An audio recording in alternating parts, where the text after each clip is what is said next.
L'existence humaine n'est pas un phénomène isolé, mais fait partie intégrante du grand cycle appelé la roue de la vie. Ce concept profond se retrouve dans de nombreuses traditions spirituelles et philosophiques à travers le monde. Selon cette vision, l'âme traverse d'innombrables incarnations, chacune offrant des opportunités uniques de croissance personnelle, d'apprentissage profond et de purification spirituelle. Ce cycle continu, connu dans les enseignements orientaux sous le nom de samsara, sert d'arène où l'âme évolue sans relâche jusqu'à atteindre un état de plénitude absolue et de libération finale. La réincarnation est le principe fondamental selon lequel l'âme retourne à plusieurs reprises dans le monde matériel pour assimiler de nouvelles leçons et achever des apprentissages inachevés. Chaque nouvelle vie se déploie comme une page blanche, où les épreuves, les relations et les circonstances sont soigneusement façonnées pour favoriser l'éveil et l'expansion de la conscience. Il ne s'agit pas d'un processus chaotique ou aléatoire, mais d'un système hautement organisé qui respecte la dynamique du karma et du libre arbitre. Au cours de ces multiples existences, l'âme peut progresser, stagner ou même régresser, en fonction de ses choix et de son efficacité à gérer les leçons présentées. Ce chemin n'est pas linéaire, mais plutôt spiralé, où certains schémas peuvent se répéter jusqu'à ce qu'une compréhension et une transformation profonde se produisent. Diverses traditions spirituelles offrent leurs interprétations uniques de ce voyage complexe. L'hindouisme et le bouddhisme, par exemple, mettent l'accent sur le concept de samsara et soulignent la nécessité impérieuse de sortir de ce cycle par l'illumination spirituelle. Dans l'hindouisme, le but ultime est d'atteindre le moksha, la libération complète du cycle des réincarnations, tandis que dans le bouddhisme, on aspire au nirvana, un état caractérisé par l'extinction de tous les désirs et souffrances. Selon les enseignements hermétiques, l'âme est une étincelle divine qui descend dans les plans matériels afin d'acquérir des connaissances et de développer la conscience de soi. L'évolution spirituelle dans ce contexte se produit par une alchimie intérieure, au cours de laquelle l'âme transforme sa nature dense et se réunit avec l'un. Et bien que le christianisme traditionnel n'accorde pas une attention particulière à la réincarnation, les branches gnostiques et mystiques de cette religion suggèrent que l'âme peut traverser de nombreuses vies pour se purifier et retourner à l'unité avec Dieu. L'interaction entre le libre arbitre et le karma est l'un des aspects les plus fondamentaux et significatifs de ce voyage transcendant. Le karma ne doit pas être perçu comme une forme de punition, mais plutôt comme une loi universelle d'équilibre et d'apprentissage. Chaque action engendre inévitablement des conséquences qui influencent les expériences futures, créant une sorte de tissu interconnecté qui guide l'âme à travers ses multiples incarnations. Cependant, c'est le libre arbitre qui donne à l'âme la capacité de choisir comment agir et réagir aux circonstances, façonnant ainsi son propre destin. Le voyage de l'âme à travers la roue de la vie poursuit un but plus élevé et plus noble, l'expansion de la conscience et le retour à sa véritable essence primordiale. En assumant des rôles variés, parfois victime, parfois bourreau, parfois enseignant et parfois élève, l'âme saisit progressivement l'interconnexion profonde de toutes choses et développe des vertus nobles telles que la compassion, la sagesse et l'amour inconditionnel. En fin de compte, à l'achèvement de son long chemin évolutif, l'âme atteint un niveau de conscience et de sagesse tel que la nécessité d'une incarnation forcée dans le monde matériel disparaît. À ce stade, elle acquiert la liberté de choisir, soit continuer son service en apportant soutien et guidance à d'autres âmes encore dans le cycle d'apprentissage, soit transcender définitivement, sortant complètement du plan physique de l'existence. Ainsi, la roue de la vie n'apparaît pas comme une succession infinie d'épreuves et de souffrances dénuées de sens, mais comme un mécanisme sacré destiné au développement spirituel le plus profond. Chaque nouvelle incarnation devient une opportunité inestimable d'acquérir de nouvelles connaissances et de racheter les erreurs passées, rapprochant inéluctablement l'âme de son essence originelle et divine. La notion de karma est souvent déformée dans la conscience collective, étant associée à tort à des idées de rétribution ou de récompense.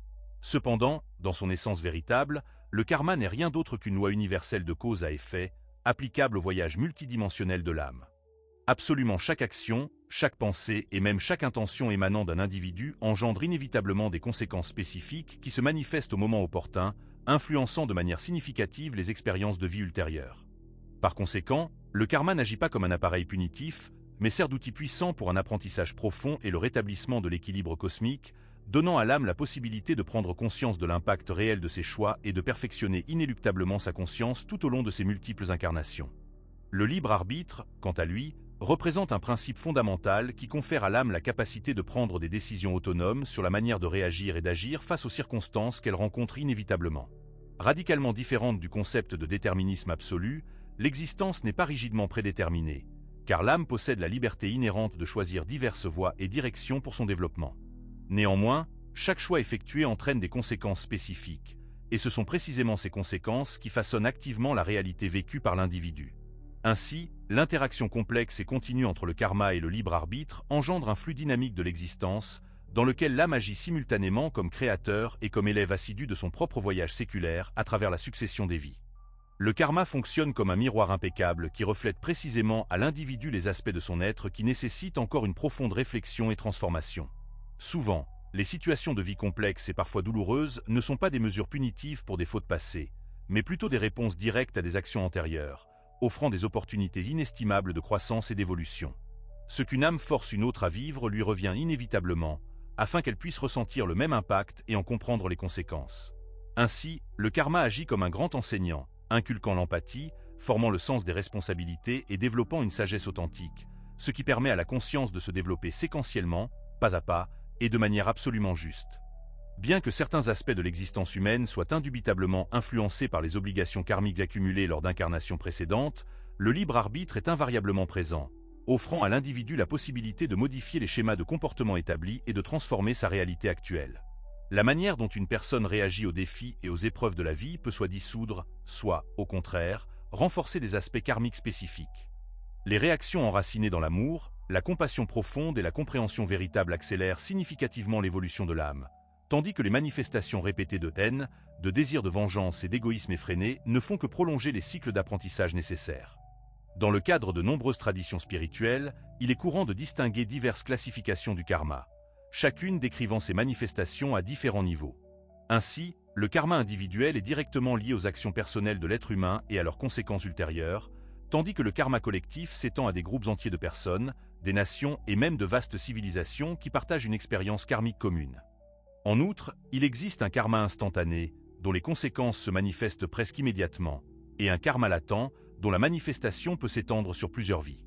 Cependant, dans tous ces cas, la loi universelle du karma reste absolument impartiale et extrêmement précise, guidant inéluctablement chaque être vivant en stricte conformité avec ses propres vibrations et les choix qu'il a faits. Le libre arbitre et le karma ne sont pas des forces antagonistes ou opposées. Au contraire, ils représentent des aspects complémentaires d'un ordre cosmique unique. Le premier confère à l'individu l'autonomie et lui attribue la responsabilité de ses actions, tandis que le second assure un processus continu d'apprentissage et le maintien de l'équilibre universel. Ces deux forces fonctionnent comme des composantes inhérentes d'un système plus vaste, conçu pour la croissance et le développement de l'âme, permettant à chaque être de trouver son chemin unique vers la libération et un profond éveil spirituel. En prenant conscience de cette dynamique complexe, l'âme est capable d'agir avec beaucoup plus de conscience et de détermination, percevant chaque expérience de vie comme une opportunité inestimable pour son évolution et sa transcendance. Le monde physique n'est pas seulement un décor transitoire ou une scène éphémère, mais représente un terrain d'apprentissage fondamental et irremplaçable pour le grand voyage de l'âme. L'existence matérielle offre une expérience unique et inestimable, dans laquelle tous les contrastes, lumière et ombre, plaisir et souffrance, amour et peur, deviennent non seulement visibles, mais aussi tangibles. Ce sont précisément ces polarités opposées qui créent les conditions nécessaires au développement par l'âme d'une perspicacité profonde, d'une force intérieure inébranlable et d'une sagesse véritable. Et si dans le monde spirituel tout est en état de fluidité et d'interconnexion indissoluble, la densité de la matière dans le monde physique pousse l'âme à des actions conscientes et ciblées, favorisant sa transformation la plus profonde. En s'incarnant dans le monde matériel, l'âme plonge inévitablement dans une profonde illusion de séparation, perdant temporairement la conscience de son essence véritable et indivisible. Cette apparente désunion engendre un sentiment d'individualité et, par conséquent, un besoin aigu de relation avec d'autres êtres afin de retrouver l'unité fondamentale de toute chose. Le corps physique, avec toutes ses limitations, ses besoins urgents et ses impulsions instinctives, ajoute de nouvelles dimensions multicouches à l'expérience, exigeant une recherche constante d'équilibre entre l'instinct primordial et le choix conscient. Le temps, qui dans le monde spirituel n'existe pas dans notre compréhension linéaire habituelle, devient un facteur décisif dans l'évolution de l'âme, lui permettant de vivre et de comprendre séquentiellement les conséquences de ses actions. La dualité du monde physique agit comme le plus grand des enseignants. La souffrance, par exemple, enseigne profondément la compassion. Le manque éveille une véritable gratitude. La perte renforce la capacité d'acceptation, et les défis stimulent le développement de la résilience et de la ténacité intérieure. Aucune de ces leçons n'aurait pu être assimilée avec une telle profondeur et intensité sans le contexte matériel. En expérimentant la fragilité et l'impermanence de l'existence terrestre, l'âme prend plus profondément conscience de la valeur inestimable de l'être et de la nécessité impérieuse de surmonter les illusions qui l'entravent. Cependant, la densité du monde physique recèle également un danger, capable de piéger l'âme dans des cycles infinis d'attachement et d'illusions.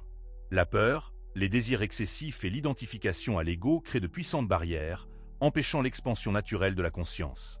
De nombreuses âmes passent d'innombrables vies, se concentrant exclusivement sur les plaisirs sensoriels, le statut social et le pouvoir, retardant ainsi leur véritable éveil spirituel. Néanmoins, cela fait également partie intégrante du chemin global, car chaque âme se développe à son propre rythme d'apprentissage unique. Avant chaque nouvelle incarnation, l'âme passe par une période de planification détaillée et minutieuse. Au cours de ce processus, elle examine en profondeur ses vies passées, identifie les leçons inachevées et détermine les défis et opportunités qu'elle devra affronter dans l'incarnation à venir. Ce processus n'est pas imposé par une force extérieure. Au contraire, il est guidé par l'âme elle-même avec l'aide active de guides spirituels et d'êtres plus évolués. L'objectif principal de cette planification est de permettre à l'âme de progresser le plus efficacement possible dans son voyage, en équilibrant les aspects karmiques et en élargissant inéluctablement sa conscience. Durant cette phase de séparation, l'âme acquiert une perspective plus large de la réalité, saisissant l'interconnexion profonde entre les actions passées et les expériences futures.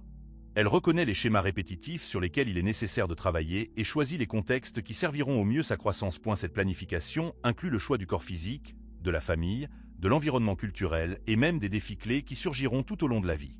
Et bien que de nombreux aspects puissent sembler aléatoires d'un point de vue humain, au niveau spirituel, ils sont soigneusement orchestrés pour maximiser l'apprentissage de l'âme. Le choix de l'incarnation ne se fait pas de manière isolée. L'âme conclut souvent des accords spéciaux avec d'autres âmes, formant ce que l'on appelle des contrats d'âme, qui définissent ses relations les plus significatives dans la vie à venir. Ces liens profonds peuvent inclure les parents, les frères et sœurs, les amis, les mentors et même les adversaires, et tous jouent des rôles fondamentaux dans le développement spirituel. Toutes les interactions planifiées ne sont pas nécessairement harmonieuses, car certaines âmes acceptent consciemment de se défier mutuellement pour accélérer leur croissance mutuelle. Les relations difficiles peuvent refléter un accord antérieur dans lequel les deux esprits ont décidé de vivre une certaine expérience pour assimiler des leçons importantes, telles que la patience, le pardon ou le dépassement de l'ego. Il est important de noter que ces contrats ne sont pas absolus. Le libre arbitre permet toujours à l'âme de choisir comment réagir aux situations et même de s'éloigner de certaines relations si elles ne correspondent plus à sa croissance. Cependant, tant que les liens karmiques ne sont pas entièrement équilibrés, la même dynamique peut se répéter dans les incarnations futures, jusqu'à ce que la leçon soit finalement apprise. Au sein des groupes d'âmes, certains êtres agissent comme des mentors ou des guides spirituels, aidant leurs compagnons dans leur voyage, même lorsqu'ils ne sont pas eux-mêmes incarnés simultanément. Ces esprits aident à guider les choix et à envoyer des intuitions, garantissant que les expériences planifiées seront vécues de la meilleure façon possible. Comprendre le concept des contrats d'âme et des groupes d'âmes éclaire l'importance profonde des relations dans la vie terrestre. Chaque rencontre significative ne se produit pas par hasard, mais fait partie d'un grand plan d'évolution conjointe, où chaque interaction sert un but de croissance mutuelle et d'éveil spirituel. En reconnaissant ces liens profonds et invisibles, l'âme acquiert la capacité de gérer les défis et les relations de la vie avec plus de conscience et de sagesse, développant ainsi une gratitude sincère pour les inestimables opportunités de croissance que chaque interaction offre. Après une période d'entre-deux-vie et d'apprentissage intensif dans la dimension spirituelle, l'âme procède à une planification minutieuse de sa prochaine incarnation. Ce processus ne suit pas un scénario strictement fixe, mais prend en compte une multitude de facteurs divers, tels que les leçons non apprises, les obligations karmiques inachevées et les objectifs évolutifs que l'âme cherche à atteindre. Le choix du contexte de la vie future, incluant des aspects tels que l'environnement familial, le corps physique, ainsi que les défis et opportunités à venir, est effectué avec l'aide active de guides spirituels et de conseillers plus expérimentés. L'âme ne choisit pas sa prochaine vie au hasard. Son choix est basé sur ce qui sera le plus bénéfique pour son évolution ultérieure. Certains esprits choisissent consciemment des incarnations difficiles, exigeant une résilience et une persévérance exceptionnelles, tandis que d'autres préfèrent une expérience plus équilibrée pour consolider les leçons apprises dans les vies précédentes.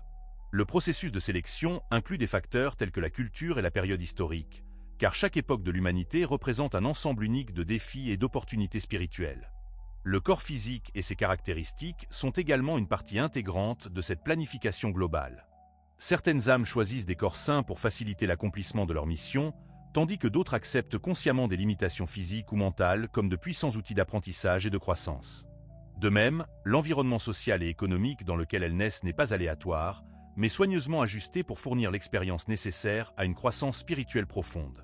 L'interaction avec d'autres âmes est également prise en compte dans cette planification. L'âme peut décider de se réunir avec des membres de son groupe d'âmes pour continuer à développer des liens, résoudre des dettes karmiques ou s'entraider mutuellement dans l'évolution. Les relations significatives, telles que les parents, les frères et sœurs et les partenaires, sont souvent choisis avant la naissance, créant un réseau complexe de liens qui façonneront son voyage sur Terre. Malgré cette planification détaillée et complète, l'âme conserve son libre arbitre tout au long de l'incarnation. Le plan tracé avant la naissance n'est pas une sentence rigide ou un destin inévitable, mais plutôt un projet flexible avec une multitude de possibilités et de chemins potentiels. Les choix faits au cours de la vie peuvent modifier considérablement le cours des événements, permettant à l'âme d'apprendre de manière différente de celles initialement prévues. Certaines expériences peuvent être évitées, tandis que de nouvelles opportunités peuvent surgir, en fonction de la maturité et de la conscience acquise. Ainsi, la planification de la prochaine vie est un acte de profonde responsabilité et d'autodéveloppement. L'âme ne s'incarne pas par hasard, mais parce qu'elle cherche à élargir sa compréhension et à se rapprocher de son essence véritable et divine. Le voyage de l'âme à travers de multiples incarnations n'est pas infini. Son but ultime et suprême est de transcender le cycle de la naissance et de la mort, de se libérer complètement des illusions du monde matériel et d'atteindre un état de conscience totale et englobante. Ce chemin vers la libération, connu dans diverses traditions spirituelles comme le moksha dans l'hindouisme, le nirvana dans le bouddhisme ou l'ascension spirituelle, se produit lorsque l'âme atteint un niveau de maturité qui lui permet de se détacher définitivement des chaînes de l'ego, du karma et de la dualité. Au début de son parcours, l'âme s'identifie fortement au corps physique, aux émotions et aux désirs fondamentaux. Ses actions sont principalement motivées par des impulsions instinctives et l'apprentissage de base de l'expérience humaine. Cependant, avec le temps, elle commence à s'éveiller à des réalités plus subtiles, réalisant qu'il existe bien plus que le simple monde matériel. Cet éveil se produit progressivement, par l'expérience de la souffrance, la quête d'une profonde connaissance de soi ou par de puissantes expériences spirituelles qui la conduisent à s'interroger sur sa véritable nature. À mesure qu'elle évolue, l'âme commence à développer des qualités qui la rapprochent inéluctablement de la libération. La compassion, l'amour inconditionnel, le non-attachement, le pardon et la sagesse. Ces vertus dissolvent progressivement les schémas karmiques et brisent les cycles de répétition, permettant à l'esprit de dépasser la nécessité d'une réincarnation forcée. Souvent, ce voyage inclut une série d'épreuves complexes qui incitent l'âme à abandonner ses anciens conditionnements et à élever significativement ses vibrations. La libération ne signifie pas que l'âme cesse simplement d'exister ou cherche à fuir le monde physique. Au contraire, elle symbolise l'atteinte d'un état de conscience complète, dans lequel l'âme comprend profondément son unité indissoluble avec tout ce qui existe et n'est plus gouvernée par les illusions de séparation et de peur. À ce stade, la réincarnation cesse d'être une obligation karmique et se transforme en un choix conscient. Certains êtres éclairés choisissent de continuer à s'incarner pour contribuer activement à l'évolution de l'humanité, tandis que d'autres passent à des plans d'existence supérieurs, poursuivant leur développement là-bas. Les traditions spirituelles offrent diverses voies pour atteindre cet état élevé. La méditation, le service désintéressé, l'étude approfondie des lois universelles, la pratique de l'amour inconditionnel et la recherche incessante de la vérité intérieure ne sont que quelques-uns des outils qui aident l'âme dans son grand voyage. Aucun chemin n'est absolu ou le seul vrai. Chaque âme suit son propre itinéraire unique en stricte conformité avec son niveau de conscience actuel et les leçons qui lui restent à apprendre. Le chemin vers la libération n'est pas un objectif lointain et inaccessible, mais un processus continu d'autotransformation qui se déroule sur de nombreuses vies. À chaque nouvelle incarnation, l'âme reçoit une opportunité inestimable de se rapprocher de son essence véritable, apprenant à agir avec sagesse et amour. Lorsqu'elle surmonte enfin les limitations du monde matériel, elle devient libre d'exister en pleine harmonie avec la source, pleinement consciente de sa nature divine et de son lien éternel et indissoluble avec l'univers. Tout au long de l'histoire de l'humanité, certaines âmes hautement développées ont choisi l'incarnation non par nécessité karmique, mais par pur service désintéressé envers l'humanité. Ces êtres, souvent appelés maîtres éclairés, possèdent une pleine conscience de leur origine divine et reviennent volontairement sur le plan matériel pour guider d'autres âmes dans leur éveil. Leur objectif principal n'est pas d'accumuler des expériences ou des connaissances personnelles, mais de servir de phare de lumière, aidant l'humanité à surmonter ses limitations et à comprendre sa véritable nature divine. Des maîtres tels que Bouddha, Jésus, Krishna et d'autres grands avatars ont non seulement atteint la libération individuelle, mais ont également consacré leur vie à la transmission d'enseignements spirituels universels. Leur message allait bien au-delà des croyances dogmatiques et soulignait toujours des valeurs fondamentales telles que l'amour inconditionnel, la compassion profonde, le pardon, le non-attachement au matériel et la conscience de l'unité de toutes choses. Malgré les différences culturelles et historiques, l'essence de leurs enseignements pointait toujours vers la même vérité éternelle. L'âme humaine est capable de s'éveiller à son essence divine et de se libérer des souffrances auto-imposées. Au-delà de ces grands avatars, il existe aussi des maîtres moins connus qui œuvrent discrètement, guidant de petits groupes d'élèves ou influençant le monde de manière subtile et non évidente.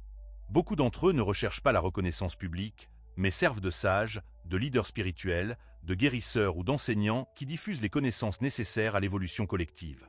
Certaines traditions, comme l'hermétisme et le bouddhisme ésotérique, parlent de l'existence d'êtres ascensionnés, des consciences élevées qui continuent d'aider l'humanité depuis des plans supérieurs, inspirant la transformation et guidant ceux qui sont prêts à s'éveiller. Le service de ces maîtres ne se limite pas aux seuls enseignements théoriques. Ils s'expriment également à travers leur exemple de vie personnelle. Beaucoup d'entre eux ont enduré de grandes épreuves et persécutions, mais sont restés inébranlables dans leur mission, l'accomplissant avec une intégrité impeccable et une dévotion absolue. Leur volonté de servir même face à l'adversité démontre que leur lien avec le divin était inébranlable et que leur but transcendait les limites du monde physique. Bien que la présence des maîtres éclairés soit une aide immense pour l'humanité, leur rôle n'est pas de porter le fardeau de l'évolution des autres, mais de fournir les outils pour que chaque âme puisse trouver son propre chemin. Le véritable éveil ne se produit pas par la dépendance à un maître extérieur, mais par la transformation intérieure de l'individu qui doit appliquer les enseignements dans sa propre vie. En comprenant le rôle de ces maîtres, l'âme s'éveille à l'importance de servir le monde et à la conscience de sa propre capacité à être un phare de lumière pour les autres. Il n'est pas nécessaire d'être un être éclairé pour contribuer à l'évolution collective. Toute personne, à son niveau de conscience actuel, est capable de partager des connaissances, de répandre l'amour et de pratiquer la compassion, devenant ainsi un canal de lumière pour son entourage. Ainsi, l'œuvre des maîtres continue de vivre en chaque être humain qui choisit d'agir avec sagesse et conscience, contribuant à l'éveil progressif de l'humanité dans son ensemble. Le voyage de l'âme, bien qu'étant une expérience profondément personnelle, est inextricablement lié à l'évolution collective de toute l'humanité. À mesure que les âmes individuelles s'éveillent à leur véritable nature et à leur but, elles apportent une contribution inestimable à un changement plus large de la conscience globale. Cet éveil collectif n'est pas un événement soudain et ponctuel, mais un processus graduel et multiforme, souvent marqué par des périodes de changement et de transformation intenses à l'échelle planétaire. Il reflète la prise de conscience croissante de l'humanité de son interconnexion et de sa responsabilité envers elle-même, les autres êtres et la Terre elle-même. Ce changement se manifeste de diverses manières. Une attention croissante à l'empathie et à la compassion, une plus grande préoccupation pour la durabilité environnementale et une remise en question des anciens paradigmes qui ne servent plus le bien supérieur. De plus en plus de personnes recherchent un sens plus profond au-delà des aspirations matérielles, se tournant vers les pratiques spirituelles, la pleine conscience et le bien-être holistique. Cette quête généralisée de vérité et d'authenticité est un signe clair que l'âme collective de l'humanité progresse sur son chemin évolutif, se dirigeant vers une existence plus harmonieuse et consciente. Cependant, le chemin de l'éveil collectif n'est pas sans défi. Les périodes de grande transformation mettent souvent en lumière des problèmes non résolus, des conflits et des ombres qui doivent être affrontés et guéris. Tout comme l'âme individuelle fait face à ses leçons karmiques, l'humanité dans son ensemble traverse des schémas karmiques collectifs qui nécessitent une résolution.